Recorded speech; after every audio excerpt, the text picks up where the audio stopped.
Hello, I'm Robert. And I'm Ronice, And and we're we're the the Whitfields. Whitfields.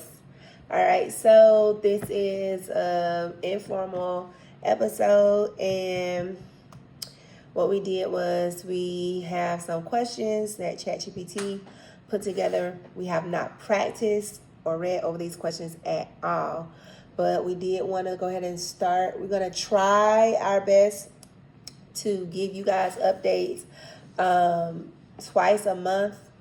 We're going to try. All right, who are we? So, if you don't know, I am Ronice. I've been in education for almost 25 years. And my first question is, how did teaching lead you into real estate investing? Which it actually didn't lead me into real estate investing, but it helped me get back to real estate investing. When we had COVID, I didn't have my own classroom. I was an interventionist, and that gave me a lot of time where other teachers were trying to figure out how to get kids to stay on camera.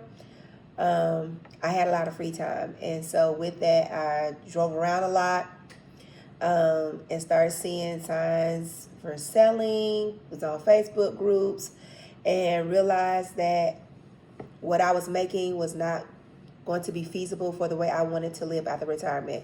So I got back into real estate. What made you decide this was the season to start documenting your journey? I personally feel that I wanted to have something that was something that people could follow before, like the HGTV. So I always see the couples and people on HGTV, but they've already pretty much made it. And so you're seeing their journey, but they've already made it to a certain stature. Well, we haven't made it at all. So I wanted to kind of be that, I guess, beginning journey for people to follow. For me, I would say when Ronice first brought this up to me about the real estate, the first thing that came in my mind was like being a landlord, owning and flipping, stuff like that. I didn't think about as far as acquiring the properties and crunching the numbers for them or anything like that.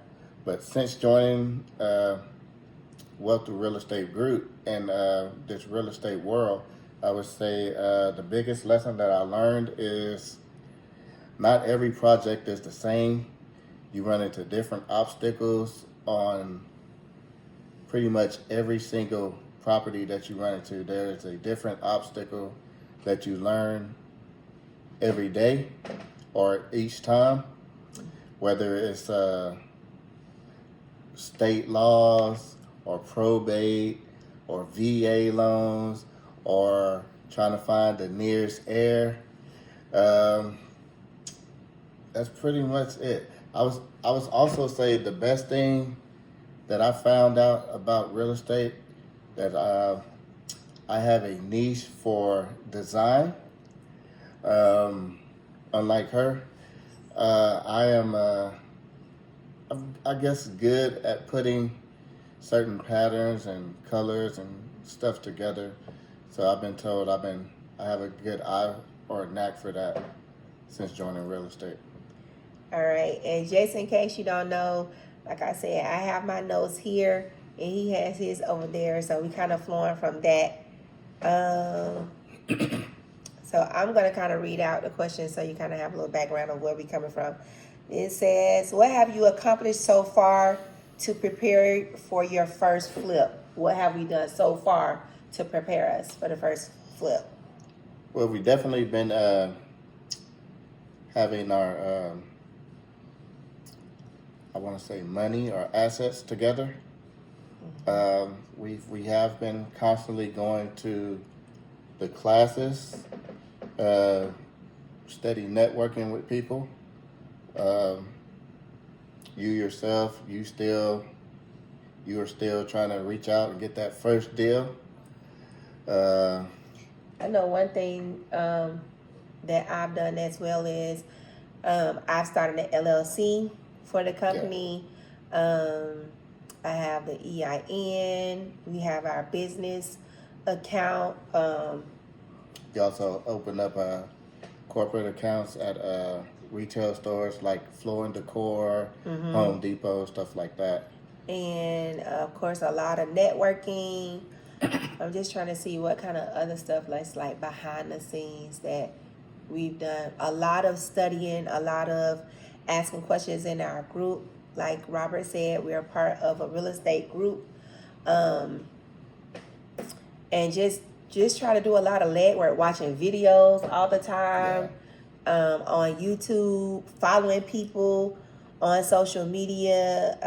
So yeah, I think that's what we've done. Oh, we've established a few lenders that we already have our approval letter, so that we know how much we have to spend. We've collected cards from different Contractors, roofers, real estate agents. So we try to build that team up. How does it feel balancing full-time jobs while trying to build something new?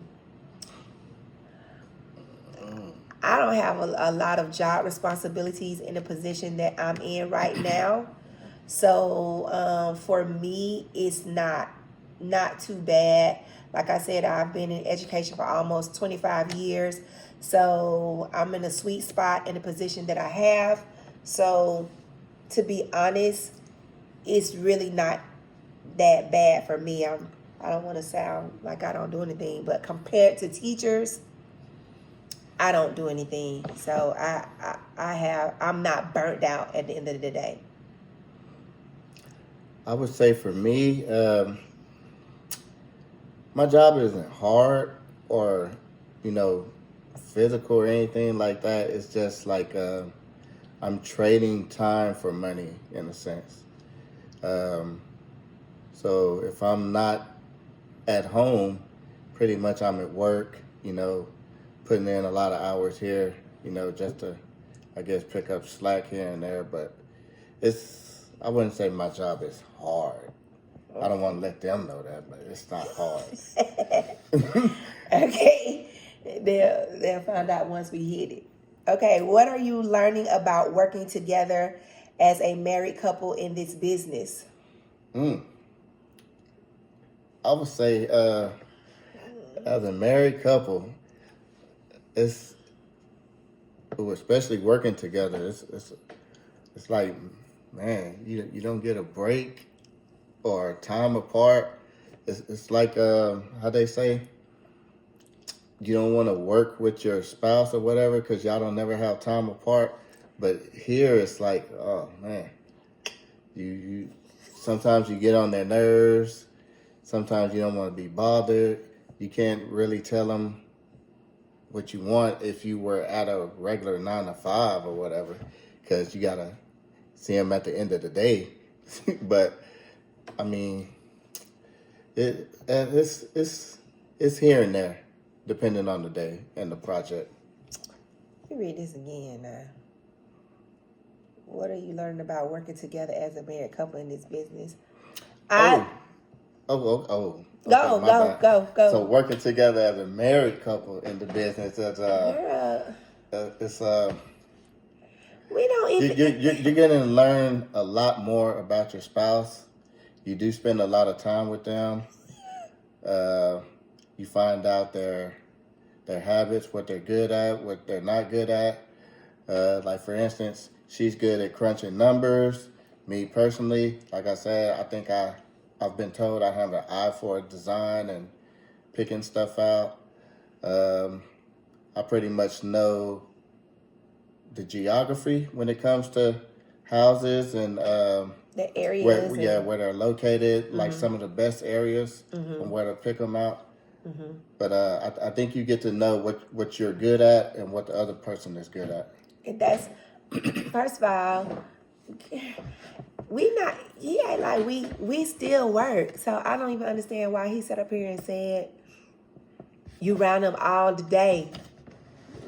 We not around each other all day. We not full-time in real estate yet. We talking about, so I don't know what that is, Karen. He just pulled that up out of At the Cracker Jack box, because no, I'm not around him all day. Anyways, so my answer is what he said at the end, where you learn your partner's strengths and their weaknesses. And I'm not a designer at all. That's not my ministry. So but I am outspoken and I am a risk taker. So I pull my window down and be like, "Oh, excuse me, man, this house. Can you tell what do you do?" Like, I don't have any problem talking to anybody, and I don't mind taking risks. I'm a risk taker, and opposite of that, he brings out all of the things. So I won't go too far out. Okay, let's reel it back in.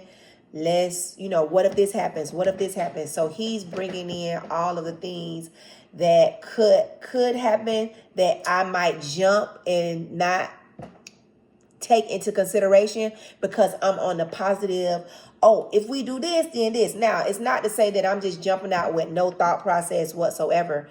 Of course, yeah, I'm thinking about different things, but I'm more of a optimist that a majority of the things are going to go well when you put your energy to it. And he's more reserved, pulled back, like, nah, why would they want to do that? Nobody's just going to do that. And I'm like, yes, they are. All you got to do is do this. So, yeah, I found that out about him. I'm definitely a risk taker, and he is not a risk taker. And it's like pulling teeth trying to get him to take risks because he's just like, just work the job and work overtime. If we just work overtime, we gonna be all right. You trying to do too much. And I'm like, because we gonna be millionaires. Do you hear me? And our children gonna be millionaires. We gonna be millionaires. And yeah, so that's the difference. But I don't know where he coming from talking about we together all day, because we're not. Okay, so moving on. Why did you choose to focus on families with distressed or unwanted properties instead of traditional listings? All right, so I created the company. The company is called Resilience, Helping Families Bounce Back. And the reason why I created that is because I lost the home that I was living in to foreclosure. Now, I wasn't living in it. I had already moved to Texas. I was renting the home out. It came to a point where I was no longer able to rent the home out.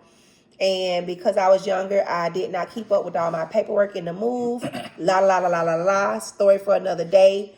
And I lost my home to foreclosure. And I was very, very much upset about it because I feel like it was stolen from me, my home. And I just felt like it wasn't right. So I said, you know what? Whenever I get on my feet and get me some money, I'm gonna help families. Like, nobody gonna lose their home. I'm gonna make this company, and anybody who's struggling, before they lose it to foreclosure, I'm gonna buy it, and at least they get some money. And if I can't get them any money, at least they won't have a foreclosure on their credit for 7 years, because that's some bull crap. So that's the reason why I focus more on families that are in difficult situations. They're back against the wall. They need to get rid of the house. They losing their house. Or they got a job somewhere else in another state and they need to sell their house quick and they don't have time for all of that. I'll buy it so you can go ahead on about your business. So that's where that comes from. What's one misconception people have about investors that you want to clear up? What did you think? Did you ever think about investors? Did you ever have a thought about investors, or no, not really? Was it your world? Well, the one thing that I thought about when I hear the word investors is usually, I don't know if you guys see that sign talking about we buy ugly houses. Mm-hmm. That's usually the first thing that I think about when I hear the word investors. It's the people who want to buy the houses on the block that are unattractive, nothing to do with. It's not really the foreclosure homes or anything like that. Okay. One misconception that people have about investors that I want to clear up is that they only there to like lowball you. They only want to lowball you. If you get an offer from an investor, they just trying to take advantage of you. There are like specific formulas that we use, and unfortunately, because real estate agents are traditionally the people you go to buy your home, when they use their formula to sell your house as an as is house, is way different from investors' formulas. And so when you hear investors' numbers, you thinking, man, they trying to rip me out. They just trying to come up. They don't care nothing about me. So I want to clear that misconception up. Yes, we are in it to make money, but at the same time, we not just trying to leave you with $2. So I want to clear that up. Investors aren't bad. Some investors are, and some are heartless and they don't care about your situation. I try not to get too emotionally involved. That's when my husband comes in, because he's like, you ain't running no nonprofit now, come on. So I do try to still have empathy for the family, but if I can work something out where there's a win-win situation and the formula works, that's what I want to do. So I want to clear that up. All investors aren't trying to lowball you to take advantage of you. All right, let's see. What does winging it really mean to you too on this journey? So if we haven't said it, usually on my videos, I say, hey, I'm Ronice from Robert and Ronice, aka Winging It with the Whitfields. So to you, what does winging it mean? To me, winging it means pretty much learning on the fly, learning as we go. All the different obstacles that we run into along the way, how we adjust, and how we adapt to like different situations while on this journey. That's what it means to me. And of course, I'm a teacher, so I wanted to try and use a W because our last name is Whitfield, and then we're also new to real estate investing. So I thought Winging It with the Whitfields was a catchy title. So that's why I chose Winging It with the Whitfields. All right. I think this is it. So let's see what ChatGPT says. It says, if you're new here, welcome. We're learning as we go. Okay, so it's our little call to action. So thank y'all so much for joining us. If you are new here, thank you. If you have questions, give us questions so we know how to interact with you guys as our audience. Until then, we're just going to keep sharing with you behind the scenes, real deal, how we really feel about this process. And let's see, that's pretty much it. You have anything else you want to say about this journey? We haven't had our first solo flip, and so that is very, very frustrating. So if you trying to do what we're doing, some people it jump out for them. For us, it's been a little minute, and that's very, very frustrating.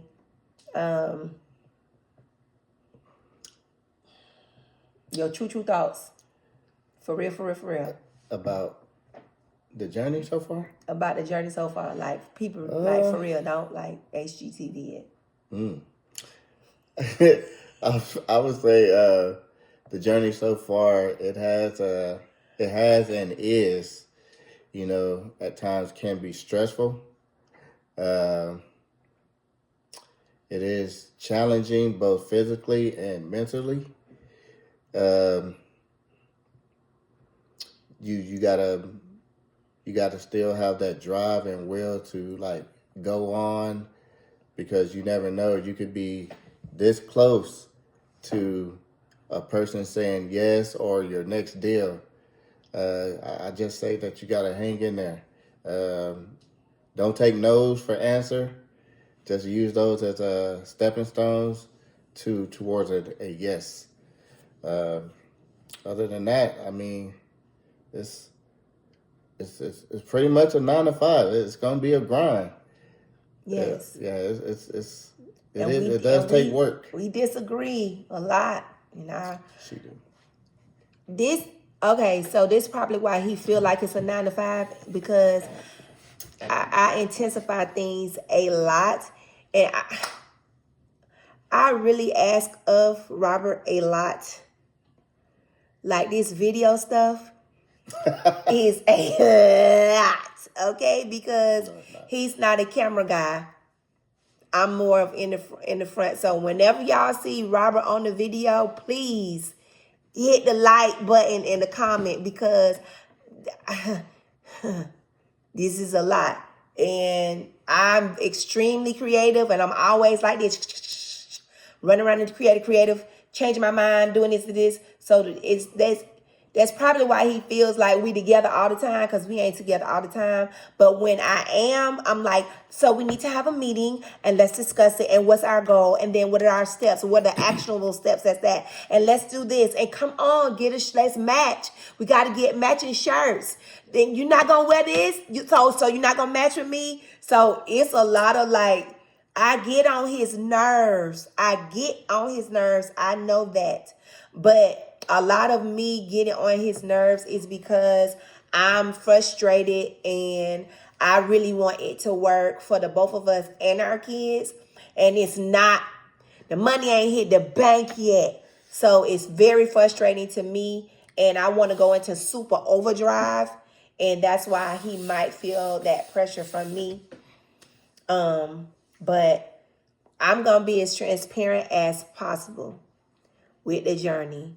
And yeah, we'll be back. He might not be back, but I'm going to beg him. I'll be back At the end of the month, so you can see what kind of progress we've made. And that's how we want to try and do it. All right. We probably ain't going to get but 2 views. So both of y'all hit the like button and say something. All right. We still ain't got no closing. But hey, if you got a house, or your auntie or somebody, and they trying to move, or your granny, and y'all moved her to the nursing home and she don't need y'all, call us. You ain't got to fix it up. Call us, because we want to see if we can get you some money or something.